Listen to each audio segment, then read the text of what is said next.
आज की कहानी का नाम है खरगोश ने भगाए हाथी। तो चलिए शुरू करते हैं।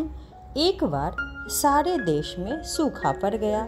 सूखे के कारण सारे तालाब, कुएं और नदियां भी सूख गईं। पानी के न होने के कारण चारों ओर हाहाकार मच गया। क्या मनुष्य, क्या पशु पक्षी, सभी प्यासे मरने लगे। ऐसे में जंगल के हाथियों का एक झुंड पानी के अभाव में व्याकुल हो उठा। सब हाथी इकट्ठे होकर अपने राजा के पास गए और कहने लगे, महाराज, हम लोग पानी के बिना अब और नहीं रह सकते। देखिए, हमारे बच्चे भी प्यास से कैसे तड़प रहे हैं। यदि पानी का शीघ्र प्रबंध न किया गया तो हम सभी प्यासे मर जाएंगे। ठीक है भाइयों, प्यासे मरने से तो अच्छा है कि हम पानी की खोज में कहीं और निकल पड़े। हाथियों के राजा ने कहा।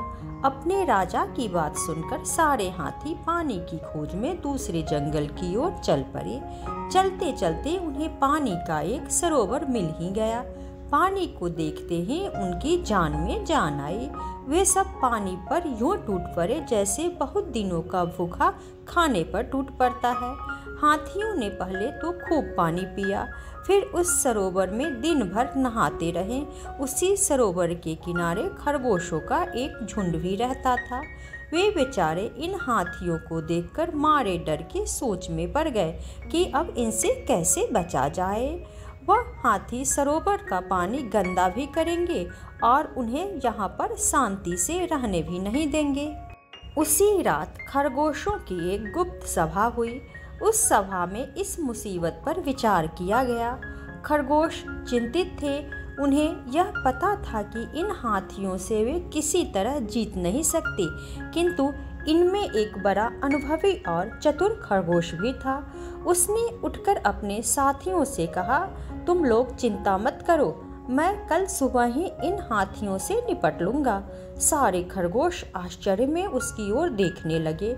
उन्हें ऐसा प्रतीत हो रहा था कि जैसे उनसे कोई अनहोनी बात कह दी हो, किंतु वह वृद्ध खरगोश अपने ढंग से इस मामले को सुलझाने के लिए हर प्रकार से तैयार था। सुबह होते ही वह खरगोश बड़े धैर्य और साहस से हाथियों के पास गया। उस अजनबी जानवर को देखकर हाथियों का राजा क्रोध से बोला, तुम कौन हो? हमारे पास क्या करने आए हो? मैं खरगोश हूँ, भगवान चंद्रदेव का दूत। उनके कहने पर ही मैं आपके पास आया हूँ। खरगोश ने कहा। हमसे उनको क्या काम हो सकता है? हाथियों के राजा ने कहा। भगवान चंद्रदेव का कहना है कि आप सबसे बहुत बड़ा पाप हो गया है। पाप और हमसे? यह कैसे संभव हो सकता है? खरगोश बोला, देखो महाराज, जिस सरोवर में आप लोग पानी पीते हैं तथा नहाकर उसके जल को गंदा करते हैं, उसी सरोवर में भगवान चंद्र रहते हैं। आपने तो चंद्र के घर को नष्ट करने का प्रयास किया है। ऐसे में भगवान चंद्र आप सबका सर्वनाश कर देंगे। किंतु हमने तो वहाँ पर भगवान चंद्र को देखा ही नहीं। गजराज डर कर कांपने लगा। मैं आज रात आपको भगवान चंद्र से मिलवा दूंगा। आप सब रात को सरोवर के किनारे आ जाना।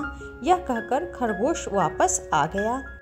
रात के समय सारे हाथी सरोवर के किनारे इकट्ठे हो गए। वह पूर्णिमा की रात थी। पूरा चांद पानी में स्पष्ट दिखाई पड़ रहा था। खरगोश ने गजराज को सरोवर के किनारे खड़ा करके पानी में चंद्र का बिंब दिखाते हुए कहा, देखिए, चंद्र भगवान सामने विराजमान है। मैं अभी उन्हें आपके विषय में बता रहा हूँ। फिर वह कहने लगा, हे भगवान चंद्र, हाथियों के राजा अपने साथियों सहित आपकी शरण में आ गए हैं। उनसे यह पाप अनजाने में हुआ है, इसलिए आप इनका विनाश न करते हुए इन्हें क्षमा कर दे। आप तो भगवान हैं, अपनी प्रजा की भूल को क्षमा करना आपका कर्तव्य है। खरगोश ने इस प्रकार कहा कि हाथी सब कुछ सच मान गए। जी हाँ महाराज, मैं इनकी तरफ से बोल रहा हूँ। क्या कहा? यह स्वयं आपसे माफी मांगी। चालाक खरगोश अपने आप से ही सब कुछ कहता और करता जा रहा था। हाथियों ने उसकी बातें सुनी तो सरोवर के किनारे अपना सिर झुकाकर भगवान चंद्र से क्षमा याचना करने लगे। थोड़ी देर के बाद सभी हाथी यह प्रतिज्ञा करके चले गए कि आज के बाद फिर कभी इस ओर नहीं आएंगे। बुद्धिमान खरगोश की चतुराई से हाथी वहां से भाग गए। अब सारे खरगोश खुश हो गए, उनके सिर पर आई विपदा टल गई थी। तो इस कहानी से हमें यह शिक्षा मिलती है कि संकट के समय भी बुद्धि विवेक से काम लेकर मुसीबत से बचा जा सकता है। तो आज के लिए इतना ही। अगर आप लोगों को यह कहानी पसंद आए तो वीडियो को लाइक करें और चैनल को सब्सक्राइब करें।